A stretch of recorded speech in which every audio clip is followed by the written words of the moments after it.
Queridos irmãos, queridas irmãs, que Deus nos abençoe em mais um evento de espiritualidade nesta casa.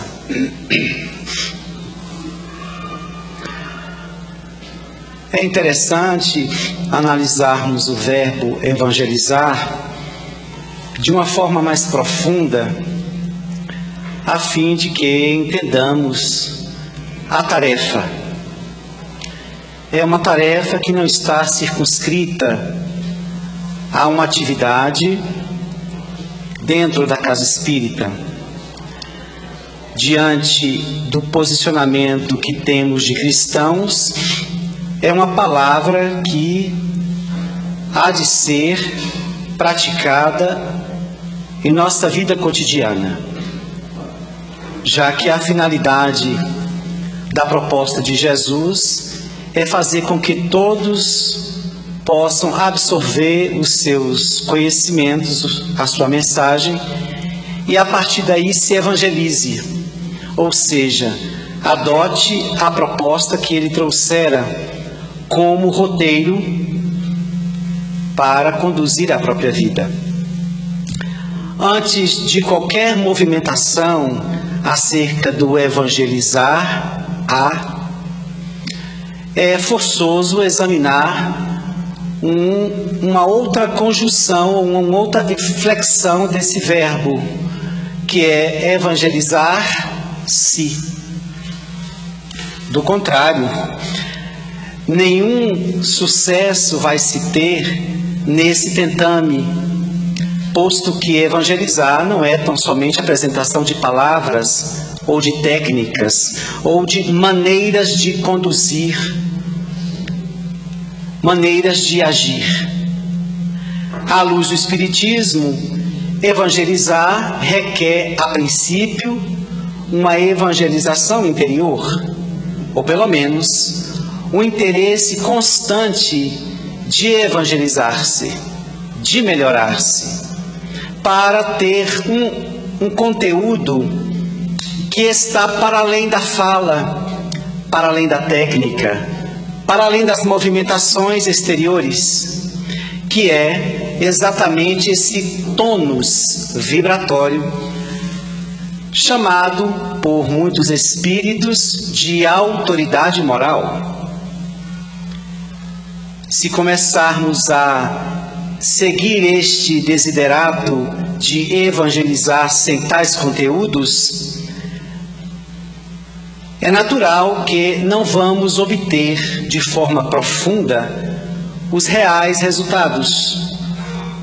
Assim nós podemos ver na trajetória de Jesus, quando convidara os apóstolos para irem pregar, irem evangelizar a todas as gentes, ele havia escolhido almas já bem preparadas, que vieram com esse ministério de segui-lo, e em determinado período, ao absorver a sua mensagem dentro das suas condições evolutivas, recebessem esta tarefa de evangelizar todas as gentes.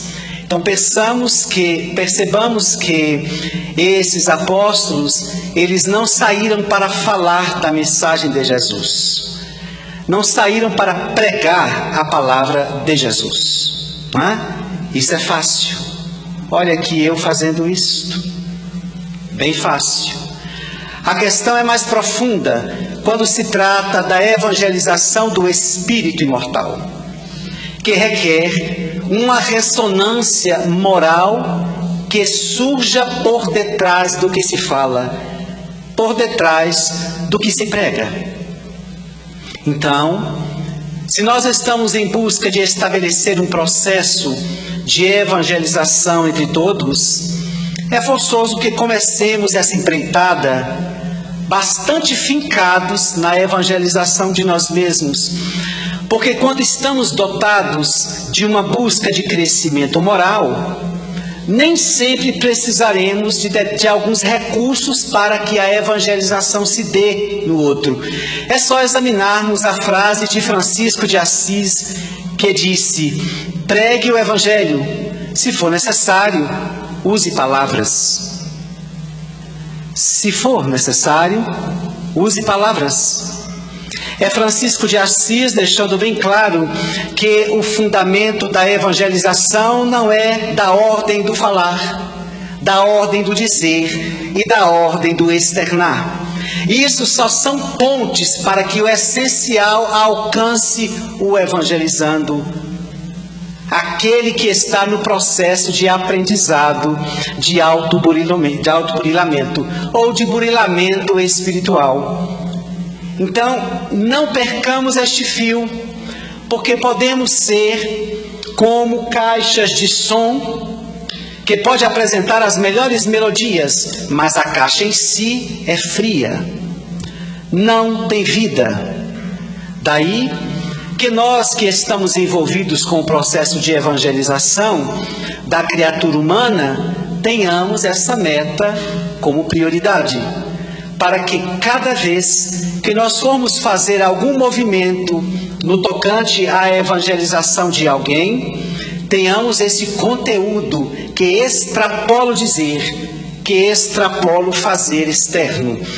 É esta energia, aquela que Jesus trouxera, que muitas vezes evangelizou pessoas no silêncio, sem nenhuma movimentação. Muitos daquelas multidões o seguiram sem ele nem ter percebido diretamente a presença de cada um. Foram conduzidos por uma vibração.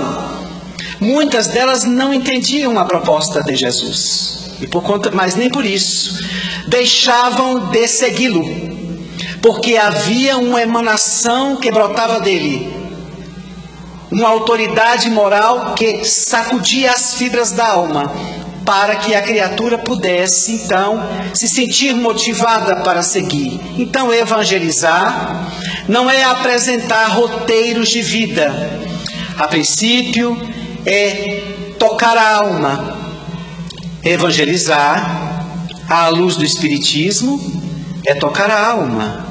Como é que se toca a alma com palavras e com práticas externas? Não se toca. Daí que nós que estamos dentro dessa empreitada, entendamos que estas almas em que nós estamos envolvidos, né, nessa tarefa nossa ousada, não é? É uma tarefa ousada. Nós evangelizarmos alguém vai ter que fazer essa tarefa, né? Mesmo sem estarmos equipados moralmente falando. Não há uma autoridade em nós elevada ao ponto de sustentar este verbo de forma ampla. Mas dentro das nossas parcas possibilidades, eis que vamos tentar passar o que estamos aprendendo e nos esforçando para que o outro também perceba essa proposta na qual nós nos albergamos, que é a proposta espírita, que é a proposta cristã. Então, falta-nos os recursos morais elevados para atender o verbo em sua profundidade. Mas é nessa tentativa de querer ver o outro feliz, ver o outro melhorado, ver o outro compreendendo o objetivo da vida e se posicionar de uma forma saudável e equilibrada, é que nos estimula a fazer o trabalho da evangelização dentro das nossas condições morais possíveis. O que também nos leva a estarmos sempre motivados, a estar sempre nos burilando, para que o nosso processo de evangelização seja mais vibratório, moral, que tenha mais esse excesso do que muita fala, muita prática, muita técnica, que apenas movimenta corpos, mas não toca as almas. Daí é uma empreitada difícil, que cabe a cada um de nós entender esse primeiro passo, evangelizar-se, para que cumpramos a nossa tarefa com o máximo de qualidade possível. Essas almas que vão ser evangelizadas na casa espírita, por exemplo, elas passam por uma estância anterior, que se caracteriza como a principal. Todos nós aqui, ao reencarnarmos, ao nascermos, vamos estar no seio de uma família. Bem, aí está a instituição produzida pela sabedoria divina ao longo do processo evolutivo, para que essas almas pudessem chegar tendo uma certa base, uma certa proteção, para daí ensaiar os seus primeiros passos no processo evolutivo da atual existência. É a família que tem a maior responsabilidade. E qual é a função, por exemplo, do centro espírita em evangelizar-se? Bem, a finalidade de uma evangelização infantil na casa espírita é trazer o cunho religioso, espiritual, para que seja acoplado à educação dada pela família, à preparação moral dada pela família. Entende? Então, não é da ordem de uma evangelização infantil educar criaturas. Não nesse aspecto. Ela pode estender o que a família já obrigatoriamente deve fazer. Esta é a função da família. E não entregarmos muitas vezes as crianças para que os evangelizadores façam o trabalho, não tem nenhuma obrigação de fazer. Esta missão é da família.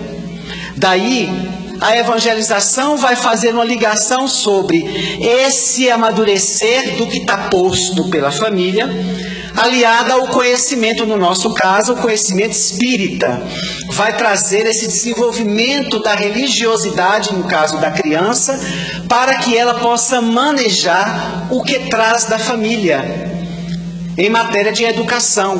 Porém, entra essa questão que eu citei no início.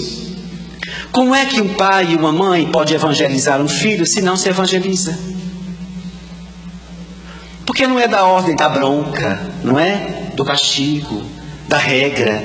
Isso não educa ninguém. Isso põe a criatura em determinadas práticas que muitas vezes se tornam hábitos, e apenas hábitos. Não a formoseia interiormente esta alma que está contigo, esta alma que você optou em recebê-la antes de reencarnar.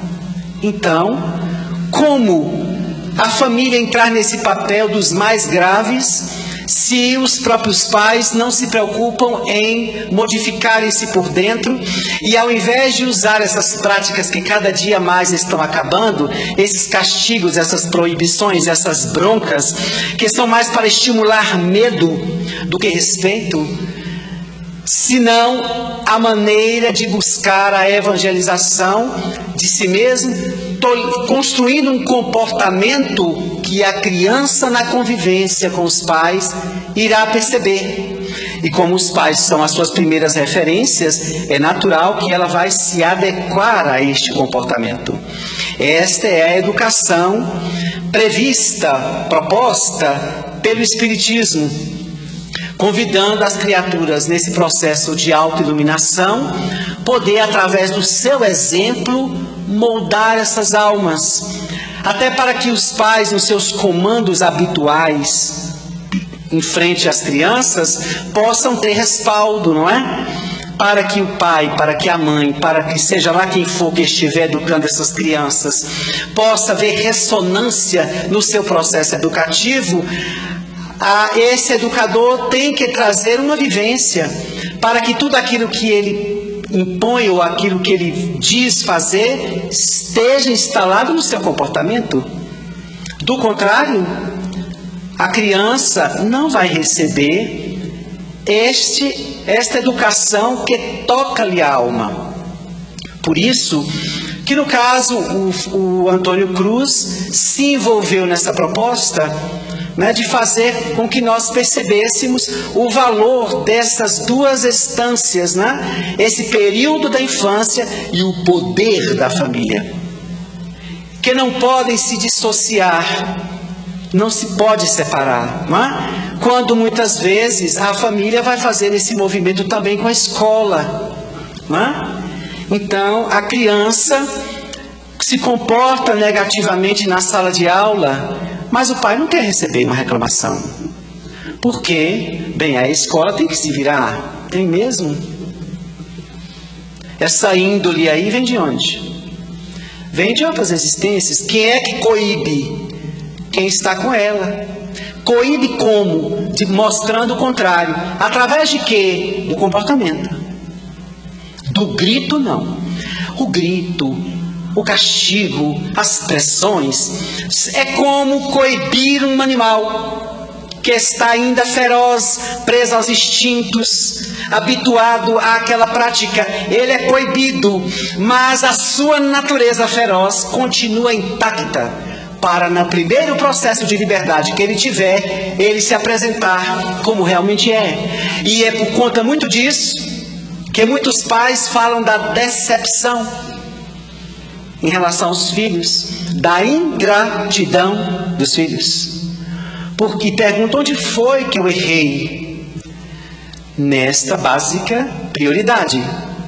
Não era dar coisas, não era colocar a criança como uma peça de xadrez. Fique aí, não faça isso, não fale aquilo, vai para cá. Não, não é robô, é um espírito. Ele precisa ter uma compreensão desses comandos. Quando esses comandos dados, os pais se dão. Do contrário, caminharemos por muito tempo com essa educação deficitária, levando estas crianças a ficarem confusas, porque onde é que ela encontra este comportamento para se sustentar? Qual é o comportamento que a faz, que a estimula a tornar-se melhor? Ela não encontra, porque os comportamentos morais vão oscilando dentro de casa. Então onde é que eu acho? Então ela vai se adequando aos modelos que ela vai encontrando, seja em casa, seja na escola, seja fora. Então não é da ordem da escola trabalhar a educação do seu filho, e índole não. A função da escola é dar o saber, ponto final. Dar o saber. Através de várias técnicas, de vários envolvimentos, dar o saber. O centro espírita faz produzir, provocar o desenvolvimento da sua religiosidade, conhecer esta regra básica do pensamento de Jesus. Então, a parte principal é da família. Então, nenhum centro espírita e nenhuma escola se responsabiliza pela índole de alguém, porque esta tarefa é da família.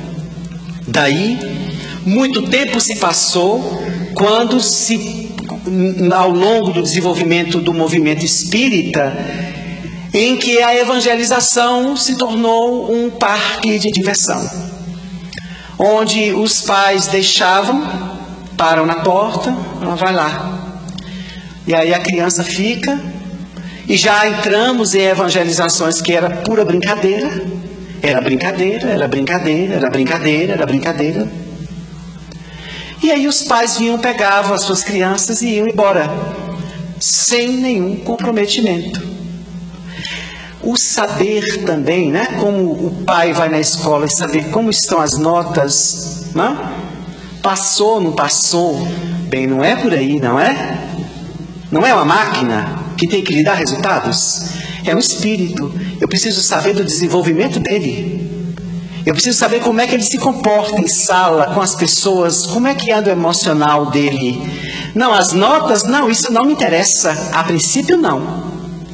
Porque há alunos com notas maravilhosas, completamente conflitados, com comportamentos escondidos, com comportamentos profundamente perturbadores. Mas os pais querem as notas, querem o boletim. Sim, e aí? Forma-se um doutor pedófilo. Forma-se uma médica desequilibrada.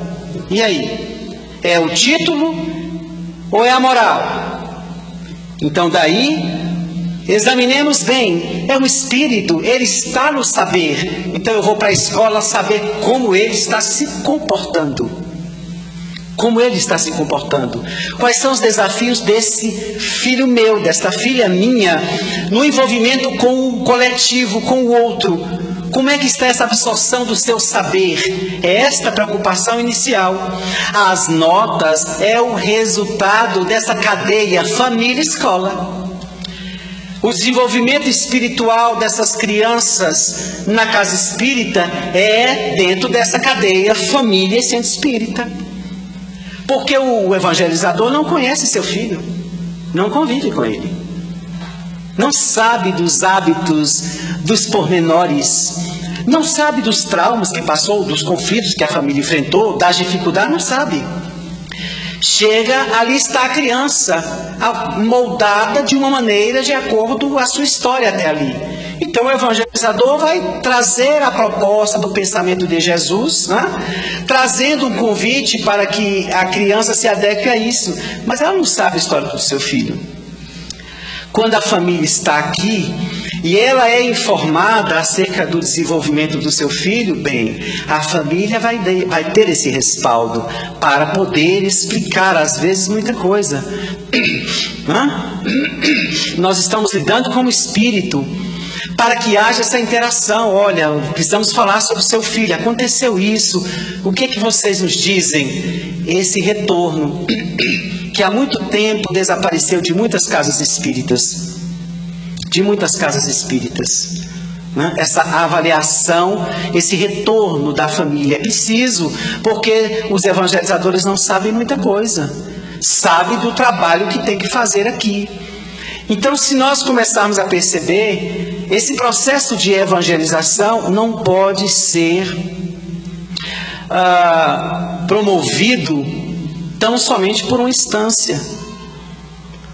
E a família tem que estar em todos os envolvimentos. Né? Em todos os envolvimentos. Tudo o que seu filho faz tem consequências morais, espirituais e psicológicas. Não, ele foi jogar bola. Foi jogar. Isso aí não tem nenhuma implicância? Tem. Então vamos assisti-lo para ver como é que está jogando bola. Ah, ele joga bem. Não, não é isso. Vamos ver. Educar é aí. É esse caminho contínuo. Não é esse momento de vai para a escola, vai tomar banho, vai arrumar, fica aqui, vai para ali. Bem, isso aí é fácil. Educar é acompanhar o desenvolvimento da alma.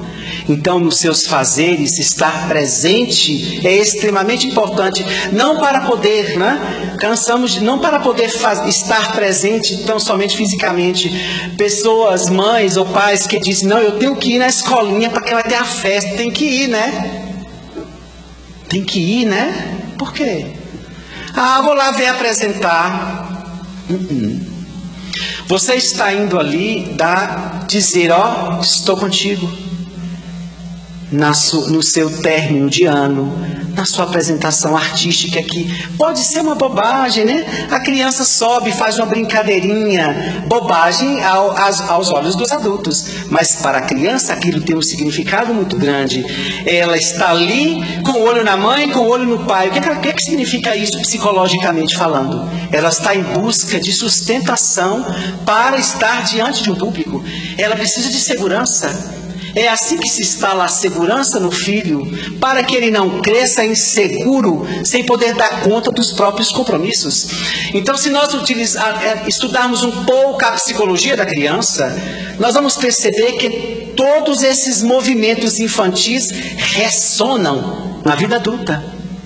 E aí, a contabilidade divina vai examinar a tarefa dos pais no tocante a educar, nesse aspecto principalmente. Não é o que deu, o que cuidou, o que criou. Não é um processo de criar, como animais irracionais. Não é criar.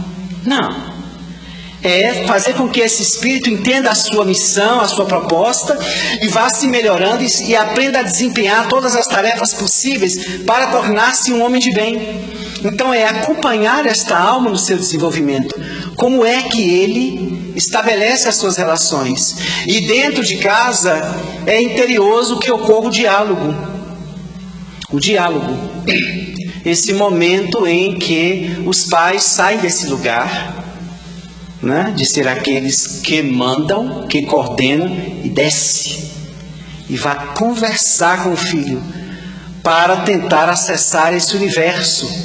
Então é um trabalho bem difícil. Pais que trabalham o dia todo, né? Tem que trabalhar, tem que lutar. E como fazer isso? Por isso que não é uma tarefa fácil.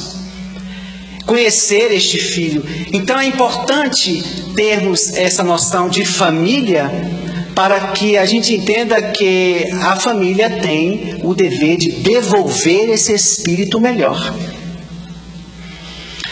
Mas, então, por isso que esta alma vem, como diz o livro dos Espíritos, no corpo infantil, sem condições nenhuma de auto-administrar-se. Ele fica à mercê de outrem. Pois é, esses outrens são os pais.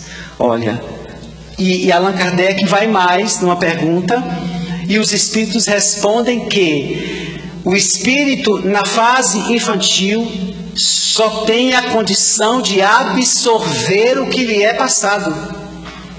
Entende? Ele não tem como organizar isto, ou interpretar se é bom, se é ruim, tira e coloca e aceita. Não, ele apenas absorve. Então veja lá o que você está dando, porque ele está absorvendo. E vai se instalando como crenças, como hábitos, como maus costumes ou bons costumes, com comportamentos saudáveis ou desequilibrados, ele absorve.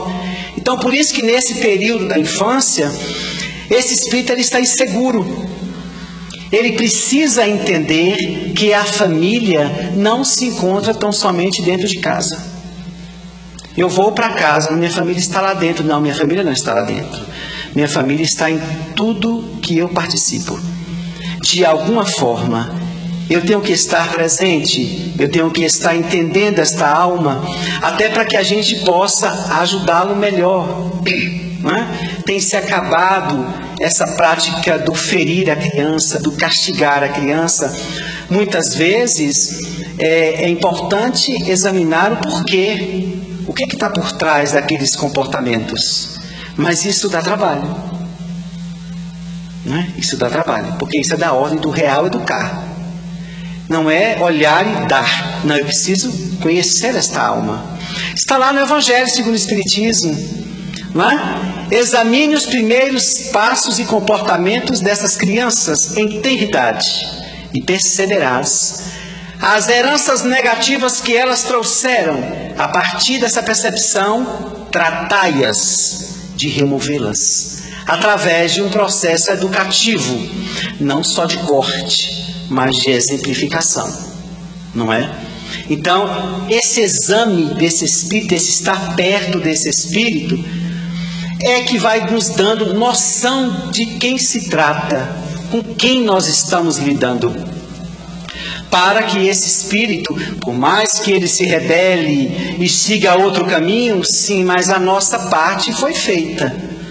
Nos dedicamos o máximo, estivemos na sua vida de várias maneiras, tentando fazer da melhor maneira, dentro das nossas condições. Não conseguimos, sim, como diz também o Evangelho.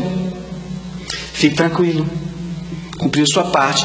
É claro que o pai e a mãe não vão ficar tranquilos em ver os filhos por caminhos que não foram estes. Aí é da natureza do espírito, da teimosia. Então é importante começar a pensar esse evangelizar, que começa dentro de casa, e chega na família, e chega na escola, e chega na evangelização. Não é? Chega na evangelização. Para que nós comecemos a perceber que esse processo da família é um dos mais graves. É um dos mais graves. Você conhece o seu filho? Você conhece sua filha? Em que aspecto? Porque há um conhecer que não é da ordem do interagir com o filho. É da ordem do acompanhá-lo sem nem ele perceber. Porque é na espontaneidade que o Espírito apresenta muitas coisas dele. Se você disser, senta, vamos almoçar, ele senta e almoça. Mas quando não está numa prática aplicada, examinar. E aí é uma tarefa também do evangelizador, né, do professor, lá na escola, de também examinar esse comportamento. Muitas vezes ali espontâneo, há muita coisa por detrás de um espírito. E a partir disso, essas informações vão sendo somadas para o bem-estar desses espíritos, dessas crianças. Então, tudo na infância tem uma reverberação maior. Então, quando você chega para o filho e diz, cala sua boca, por exemplo, ou esse para a criança tem um impacto. Só pegando aqui um acontecimento hoje aqui do Antônio Cruz, que eu até achei engraçado, mas só para a gente poder dar um exemplo. Vocês viram que apagaram as luzes e começou a tarefa, né? Aí veio uma criança de lá, vocês me esqueceram. Né?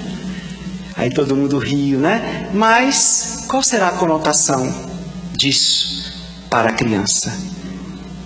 Aí chega as pessoas que falam, não, nós não te esquecemos, venha para cá, vamos brincar, né? Mas muitas vezes acontece isso. A criança fala uma coisa, é besteira. Não, ela está sinalizando dentro do que ela sabe, como ela está vendo. Então é muito mais profundo, porque a criança é difícil interpretar. Ela vai ser interpretada de variadas maneiras. Aí entra a evangelização, por exemplo, com as suas práticas, com o seu manejo, faz uma brincadeira. Por isso que a gente, né, depois que eu me formei em psicologia, eu pude perceber uma coisa. Todos nós precisamos de um conhecimento básico da psicologia. Sem ela, é bem difícil fazer algumas coisas. Porque a psicologia vai nos mostrar que comportamentos aparentemente simples e tolos traz grandes significados. Que palavras soltas das crianças em meio a brincadeiras, que a forma dela brincar, dela correr, dela tem grandes significados. Então, para a evangelização, né, para a evangelização espírita, para os pais, para a escola, tem que ter esse olhar. Não é olhar a grosso modo, é conhecer um pouco dessa psicologia infantil. Porque como ele não sabe verbalizar, porque não há condições cognitivas ainda para poder chegar para os pais e dizer, olha, eu estou sentindo isso, eu não gostei, assim. Como ele não tem essa estrutura ainda formada, ele vai dizer isso através da sua maneira de viver. E é assim que os pais começam a examinar que tem algo ali por trás. E muitas vezes evitar grandes problemas mais à frente. Então, não é fazer da infância, né, um olhar severo e duro, não. É deixar a criança transitar no seu processo, mas examinando-a, né, com um certo conhecimento da psicologia para entender que aquilo aparentemente lindo, ela fez uma coisa linda, pode ser um sinal. Ela fala através de sinais, de desenhos, né? De práticas, comportamento social. Né? Vem brincar aqui na roda, não vem. Fica no canto, briga com todo mundo. Essas coisas que a gente costuma dizer, é de criança. É criança é assim. Não, não é criança, ele está criança. É um espírito. E pode ser alguém que nós talvez tenhamos levado ao erro, ao equívoco. Grande parte das famílias na Terra, elas estão compostas por espíritos inimigos, desafetos, que não conseguiram estabelecer afinidade e harmonia. Então, por isso que essa interação família, no nosso caso aqui, família e evangelização infantil, é extremamente importante, porque a maior missão dos pais, diz o Evangelho segundo o Espiritismo, é aproximar o máximo os filhos de Deus. E aí é bom lembrar que aproximar os filhos de Deus não é levá-lo para o centro espírita, porque a questão não é onde ele está, é como ele está. Ele pode estar dentro do centro espírita completamente desconectado dessa proposta divina. Pode estar dentro da igreja, em qualquer canto, no sentido religioso. Então, aproximar-se dessa criatura de Deus é dar a ela esse cunho moral, esse preconizado por Jesus, que ao ser sustentado pelos pais, tem que ser praticado por eles. Por isso que se deveria pensar bastante à luz do Espiritismo quando pensamos em ser pai ou mãe. Porque esta é uma tarefa extremamente séria e grave, não pelas demandas que produz, não. Mas porque esta alma vai ter que sair daqui melhor. Eu tenho suporte moral para fazer isso? Não, olha, criei meu filho, fez faculdade, agora formou, está vivendo a vida dele, graças a Deus, cumpri a minha missão. Cumpriu? Cumpriu mesmo? Em que aspecto? No material deve ter cumprido. Não, mas não é espírito, vai sair daqui. A questão é, cumpriu a real? A espiritual? Então percebamos como a evangelização infantil, ela é extremamente importante, porque estas crianças, esses espíritos que estão voltando e que agora estão em corpos infantis, muitas vezes são espíritos que não tiveram essa conexão com a religiosidade, que trouxeram marcas graves de comportamentos infelizes, que podem, se não forem erradicados, surgir em forma de doenças. São aquelas doenças que surgem, esses karmas graves que pai e mãe nenhum quer ver o filho passar. A evangelização infantil não é só um momento em que a criança brinca e ouve falar de Jesus. É um momento em que aquele espírito se conecta com a proposta para mudar seu comportamento e dessa forma erradicar um karma que lhe está instalado e que pode lhe trazer em poucos anos graves sofrimentos que vai enredar no sofrimento dos pais. Vai modificar aquele comportamento inamistoso daquela alma.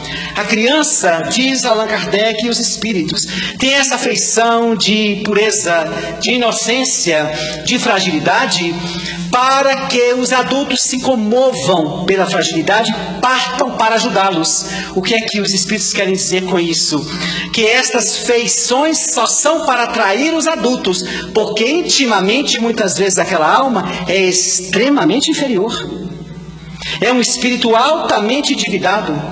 E que a evangelização infantil vai pegar no cerne do problema, que é moral, que é interior. Então, vai tocar esse espírito para ele mudar. Eu conheci um caso de uma criança que a mãe tinha 4 anos de idade. E aí a mãe deixava ela brincar. E aí ela achava engraçado, a mãe um dia me chamou e falou, olha lá, ela brincando no quintal. O quintal tinha um varal assim como esse, e as bonecas todas enforcadas. E a mãe, olha lá, riu. Enforca as bonecas, Arilson. Falei, Jesus. Falei, mas aí chamei a criança, falei, mas por que você enforca? Ah, eu gosto. A criança é demais. Pode não, minha. A mãe não pode não fazer isso não. Olha, é interessante que ela trazia um comportamento, ela tramava as coisas. 4 anos. Eu era muito amigo da família, ainda sou, era muito amigo da família. E quando eu ia para lá, a gente fazia o evangelho, conversava, e ela ficava ali no canto, né? Acho que ela se incomodou muito com essas idas minhas, né? Que acabava tirando ela do foco, esse egocentrismo natural da criança. E aí um dia eu cheguei, o pessoal ainda não tinha chegado, alguns estavam, ela sentou ao meu lado com 4 anos de idade, disse assim, que tal você fazer uma viagem? Eu falei, uma viagem? Ela falou, sim, assim, ficar assim, uns 8 anos longe. Aí a gente poderia falar, oh, que linda, ela falando, né? Técnicas. E aí ela enforcava as bonecas. Que espírito é esse? 4 anos. De onde ela tirou essa? Por que não maneja diferente? Então eu dou um exemplo, e tantos outros que a gente vê, que outro que me lembrei que agora, a mãe falando, olha, meu filho, botava o pratinho que ele comia, forrava aquele chão com aquelas coisas aqui de criança, botava o pratinho, aí ela falava assim, olha lá como é que ele come a carne, presta atenção, ali, eles pegavam o garfo, fazia assim, ó, esfaqueava a carne toda, e falou, ele faz assim, depois come. Vamos lá, que lindo, que lindo. Nós estamos em um mundo de provas e expiações. Não desce aqui, santos. Não desce aqui, santos. Raros, ali, acolá, espíritos maduros. Aqui e acolá. Mas a maioria, espíritos altamente endividados. E que no processo do contato com a mensagem de Jesus, a princípio, que se vai tendo essa noção do comportamento moral pronto, se conseguir limar essas arestas do passado, se conseguir levar ele para uma crença, para um comportamento renovado pela proposta de Jesus, pronto, poderíamos dizer, está salvo seu filho. Isto é salvar. Evangelizar é salvar. Porque no momento em que a evangelização vai falando com aquele espírito sobre a proposta de Jesus e convidando a movimentar-se nessa proposta, ele está retirando o espírito das práticas anteriores, dos hábitos anteriores, e vai modificando o posicionamento psicológico, emocional, sentimental desse espírito. Quando ele instala isso, o espírito não regride. Dali, o passado realmente fica para trás.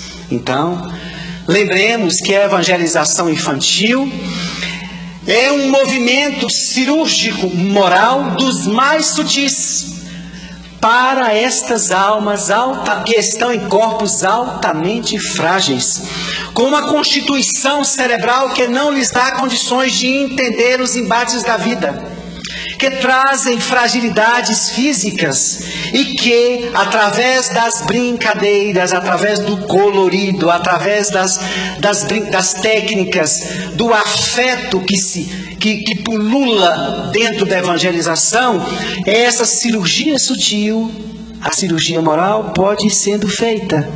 E esse espírito, no corpo de criança, seu filho, ele começa a abandonar as crenças e vai se tornando um espírito modificado, que é aliado a esse empenho da família, porque precisa desse suporte, os pais estarem presentes, porque essa presença diz, eu assino embaixo. Não é só assinar o anúncio ou a carta que a escola mandou. Não. É assinar-se em presença para dizer, eu estou aqui sustentando o teu projeto espiritual. Eu estou aqui também na casa. Não é? E poder entender, dialogar e acompanhar o crescimento desse filho no sentido espiritual. Convivendo, não é? Conversando, dialogando, não é? Acompanhando o desenvolvimento dele. Pronto. Aí o pai e a mãe estão cumprindo a finalidade precípua com os filhos. As outras são das demandas materiais. Mas o que dizer de pais que trazem uma dificuldade financeira muito grande, não têm condições de encher os filhos de coisas e de bem-estar e de facilidades humanas? Bem, este casal é só focar no essencial, porque de que adianta ganhar o mundo e perder a alma? Não foi assim que Jesus perguntou? De que adianta ganhar o mundo e perder a alma? Então, acima de todos os desejos saudáveis que os pais tenham acerca dos filhos, de querer vê-los felizes, formados, com família, tudo isso que a sociedade estabelece como felicidade, por mais que os pais queiram essas realizações, entre aspas, porque a realização interior é bem mais funda, bem mais profunda. Mas por mais que os pais queiram que seus filhos sejam felizes, por mais que a felicidade real está bem longe de ser alcançada, por mais que os pais queiram o melhor que possam os filhos ter na terra, a prioridade será que isso seja apenas a capa que envolve uma alma iluminada. Seja apenas posições e títulos passageiros e rasos que uma alma equilibrada atua, utiliza e se serve. Então, querer ver o filho feliz, feliz onde? Agora? Quer agora seu filho feliz ou quer para sempre?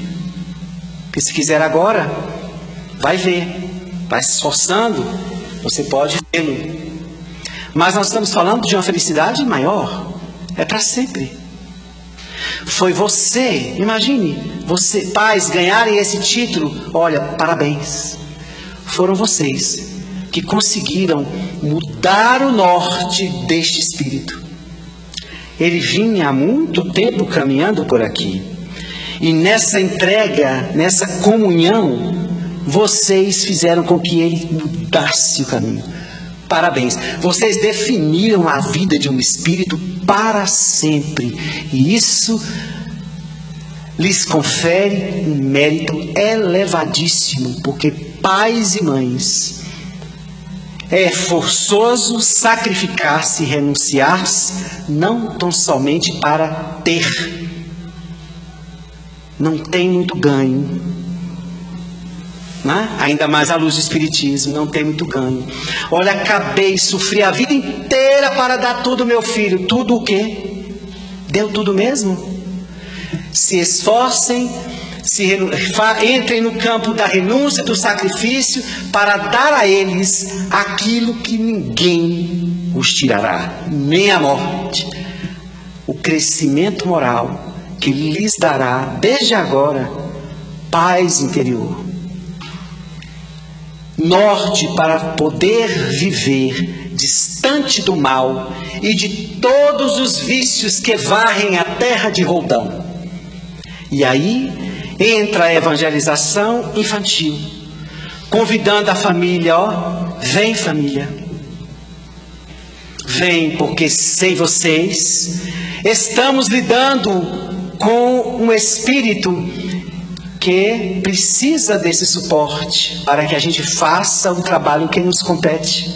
Vem, fica aqui, sustenta, diz que você também não é porque adulto você se evangelizou. Diga que você também está nesta nau, caminhando no seu processo evolutivo. Diz que aqui você também está aprendendo a amar, a tolerar, a ter paciência, a fazer o bem, a perdoar. Diga que você está no mesmo barco. E esta criança não só seguirá segura, mas certa, referendada pelos pais, certa de que o que ela está fazendo aqui é bom. Porque olha ali meu pai, olha ali minha mãe. Eles estão aqui. Então, se eles são as minhas maiores referências, aqui é bom, né? Aqui é bom. Muita paz.